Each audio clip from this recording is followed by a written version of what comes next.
Bismillahirrahmanirrahim. InsyaAllah dalam video ini kita akan belajar bersama-sama berkenaan ubahan songsang ataupun dikenali sebagai inverse variation. Untuk pengetahuan semua,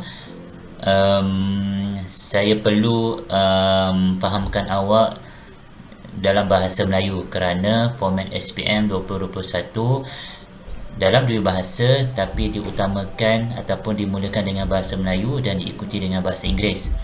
So kita fahamkan konsep dalam berbahasa Melayu, dalam masa sama juga dalam berbahasa Inggeris. Okey. So ubahan songsang ataupun inverse variation. Kita terus kepada study case. Contoh bilangan pekerja X dan masa diperlukan T minit. So diberi masa T yang diperlukan untuk menyiapkan kerja pemasangan perabot berubah secara songsang dengan bilangan pekerja X. Jadual di bawah menunjukkan hubungan antara X dengan T. Okey, kalau dalam bahasa Inggerisnya, T varies inversely as X. Jom kita tengok pada jadual. Kalau kita tengok bilangan pekerja bila mana 2 orang, masa diperlukan adalah 180 minit. Kalau 3 orang, 120 minit. Kalau 6 orang, 60 minit. Daripada sini kita boleh faham yang ubahan songsang bila mana bilangan pekerja bertambah, masa yang diperlukan untuk menyiapkan kerja pemasangan perabot adalah berkurang. So itu adalah logik yang di-apply dalam kehidupan harian kita. Okay, so kalau kita tengok bilangan pekerja daripada 2 ke 4, berapa kali ganda naik? 2 kali ganda kan.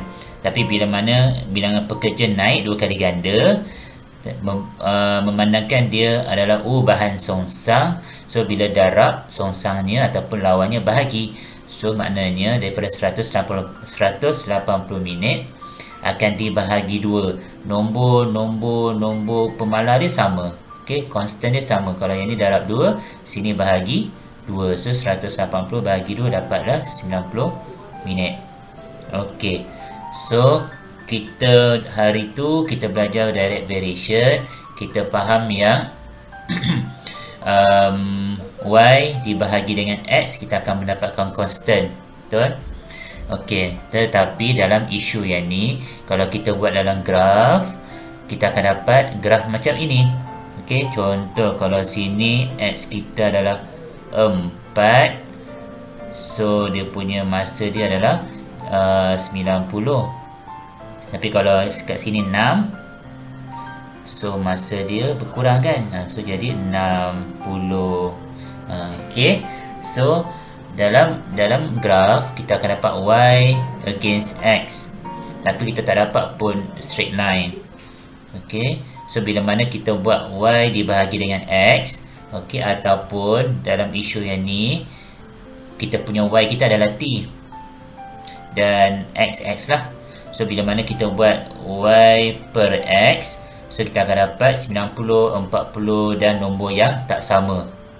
Okey, so bila mana dia sebut songsang, so kita tahu yang dia akan jadi Y berkadar songsang dengan 1 per X.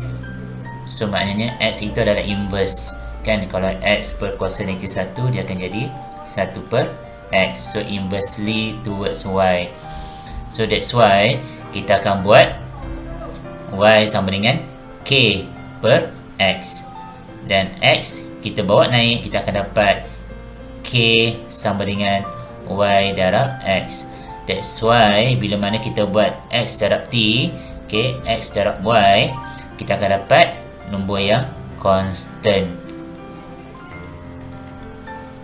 Okay, so bila mana kita faham yang dia kena inverse, so kita akan dapat macam ni, Y sama dengan K over X, dan untuk mendapatkan K adalah Y darab X. So dalam graf kita perlu tulis graf yang baru, iaitu Y dekat sini adalah 1 per X. So konsepnya sama juga, kita mencari gradient. So Y bahagi dengan 1 over X. So kita akan dapat Y darab dengan X, dan Y darab dengan X itu adalah K, dan K kita adalah gradient Km. Okey, itu adalah basic ataupun asas kefahaman ubahan songsang. Jadi, tanpa melengahkan masa, kita teruslah membuat latihan. So, di sini dia kata diberi X sama dengan 0.25 dan Y adalah 3. Ungkapkan express. Okey, express Y in terms of X if Y varies inversely as X. So, kita faham yang Y varies inversely as X. So, bila disebut songsang, terus kita ambil 1 per X. Okey, ataupun 1 per. And then yang ni X ini bergantung pada apa yang diberi kat sini. Okey, so Y sama dengan K per X. Dan kita tahu nak mendapatkan K adalah Y darab X. Kemudian kita masukkan nilai sahaja. Y adalah 3 dan X adalah 0.25. Maka kita akan dapat 0.75 ataupun 3 per 4. Okey, kemudian dia suruh express. So, Y sama dengan 3 per 4 1 over X. So, dapatlah 3 per 4 X. Ataupun Y sama dengan 0.75 per X pun boleh juga. Okey, so ini adalah asas untuk mendapatkan constant ataupun pemalar. Okey, ini dinamakan sebagai pemalar. Baik, ini pula adalah soalan yang melibatkan statement ataupun jalan cerita. Okey, so dia kata F berubah secara songsang. So 1 per apa dia? Kuasa 2 jarak di antara dua buah objek iaitu D. So D yang berkuasa 2. So 1 per D kuasa 2. Kemudian kita jadikan dalam equation. Dan F darab D berkuasa 2 untuk mendapatkan constant. Kemudian kita masukkan nilai sahaja. 1.2. Kita akan dapat 21.6. Kemudian dia sudah express. Tuliskan satu ungkapan. So F sama dengan 21.6 per D kuasa 2. Okey. Okey, untuk next soalan dia suruh kita cari constant dan kemudian suruh cari nilai P yang lain bila diberi Q yang lain. Okey, recall balik direct variation ataupun ubahan terus ataupun ubahan langsung. Kita ada cara alternatif iaitu menggunakan ratio and proportion. Okey, dalam isu ataupun dalam subtopik direct variation, kita akan menggunakan Y1 per X1 sama dengan Y2 sama dengan over X2. Okey. Dan kita tahu ini adalah K. So K1 sama dengan K2. So proportional. Okey. So dalam case inverse, kita akan menggunakan, kita tahu yang K sama dengan Y darab X. Okey, ataupun Y1 X1. Okey, so dalam isu yang ni kalau kita nak buat cara ratio and proportion boleh. Okey, so awak buat macam ni lah. P1 darab Q1 sama dengan P2 darab dengan Q2. Sebab ini adalah K1 sama dengan K2. So constant always sama pada setiap perubahan. Okey, so kita masukkanlah nilai. So P adalah 2 darab dengan Q adalah 7. Kemudian dia suruh cari nilai P yang baru bila mana Q dia adalah 1.6. So 2 darab 7 bahagi dengan 1.6. So kita akan dapat nilai P. So nilai P kita adalah 8.75. Ini cara ataupun method ratio and proportion. Nanti awak boleh cubalah cara variation menggunakan yang ni, inverse variation. Okey.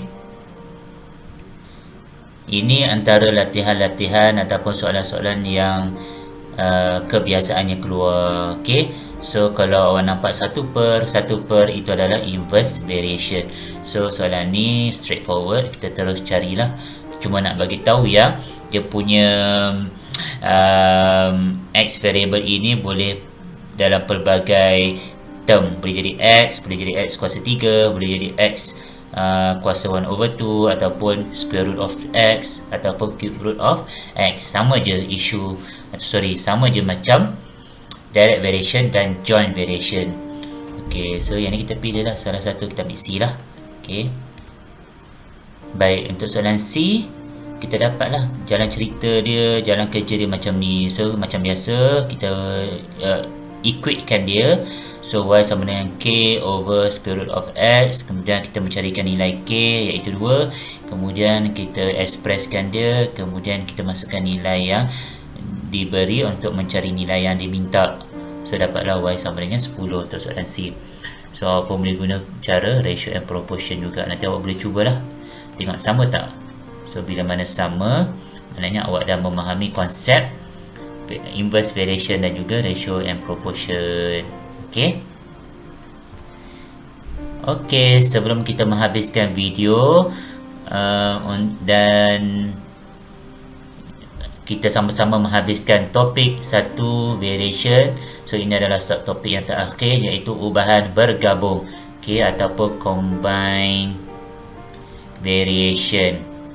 Okay, so apa itu combine variation? Combine variation adalah gabungan di antara direct dan direct dan inverse ataupun joint dan inverse. Okay, so yang ini adalah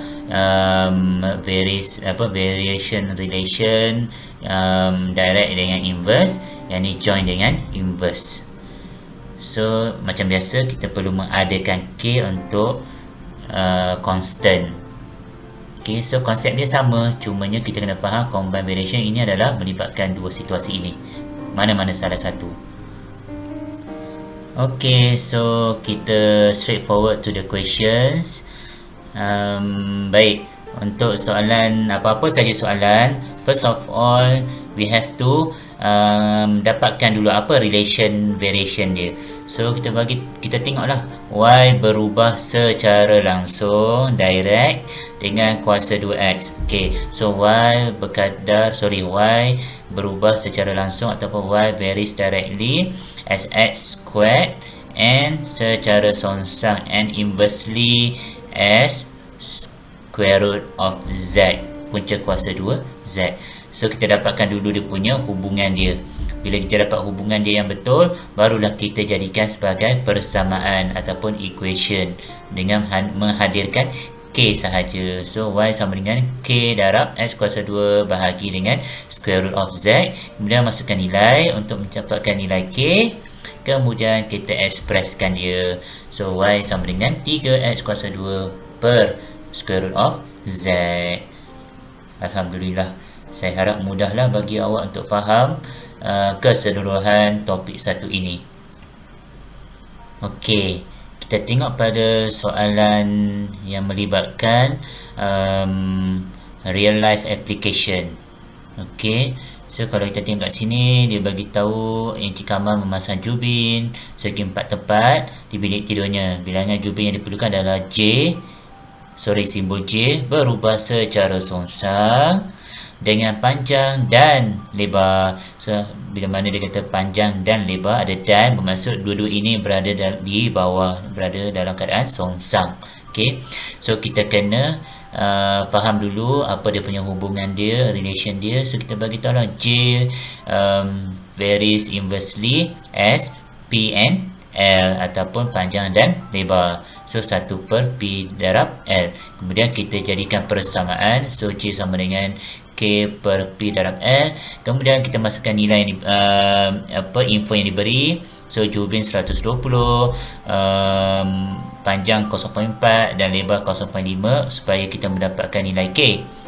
Kemudian barulah kita solvekan soalan A. Dia suruh calculate ataupun hitung bilangan jubin. So kita akan masukkan nilai yang diberi, nilai yang diberi, dan kita dapatlah nilai yang diminta, iaitu 400 jubin. Okey, so B, dia kata jika luas jubin bertambah, apakah perubahan yang akan berlaku pada bilangan jubin yang diperlukan? So kita buat analisa kita. So kalau 0.4 dengan 0.5, luas dia adalah 0.2, so dapat 120.